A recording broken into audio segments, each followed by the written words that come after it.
Drama serial मोहब्बत सतरंगी की आने वाली किस्में आप देखेंगे कि जब हाशिम अपनी माँ से जाकर कहता है कि मैं चाहता हूँ कि आप घर में बात करें मेरी शादी की, तो सुनते साथ ही हाशिम की माँ हाशिम से कहती है कि आखिर वो लड़की कौन है जिसके लिए तुम इतने ज़्यादा जज्बाती हो रहे हो। ये सुनते साथ ही हाशिम अपनी माँ से कहता है कि वो कोई और नहीं बल्कि महाजबी हैं। तो ये सुनते साथ ही राजा कहती है कि तुम्हारा दिमाग ख़राब है और तुम्हें क्या लगता है कि मेरी किस्मत और तुम मजीद फोड़ोगे, तो ऐसा हरगिज़ नहीं होगा। ये सुनते साथ ही हाशिम कहता है कि क्या हो गया है आपको, एक ना एक दिन तो आपको मेरी शादी करनी है ना, तो अच्छा नहीं है कि घर की ही देखी भाली लड़की से शादी कर लूं। तो ये सुनते साथ ही राजा कहती है कि इस रिश्ते के लिए सब मान सकते हैं लेकिन मैं नहीं। सुनते साथ ही हाशिम कहता है कि ठीक है फिर आप ना माने मैं जाकर खुद अब्बा मियाँ से बात कर लेता हूँ। दूसरी सीन में आप देखेंगे कि उधर जब अजीम का बाप जाकर अजीम की माँ से कहता है कि तुम्हें पता है कि तुम्हारे चांद का फोन आया था और उसने साफ कह दिया है कि अब वो हुस्न आरा के लिए बिल्कुल भी कोई दिल में जज्बात नहीं रखता है। तो सुनते साथ ही अजीम की माँ कहती है कि क्या कह रहे हैं आप, आपको अंदाजा भी है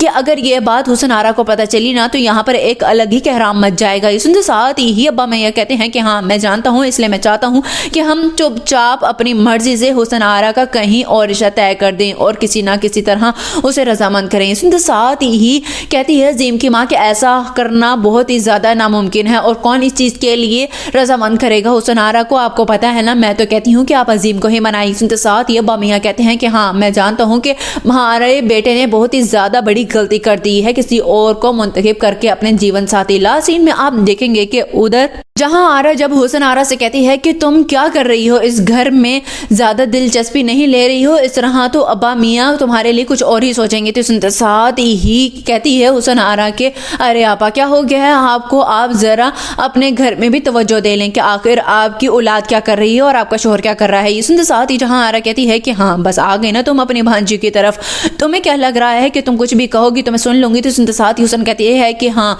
मैं जो कहने वाली हूँ ना उसे सोच कर ही सुने और अगर ना सुना तो बहुत पछताएंगी।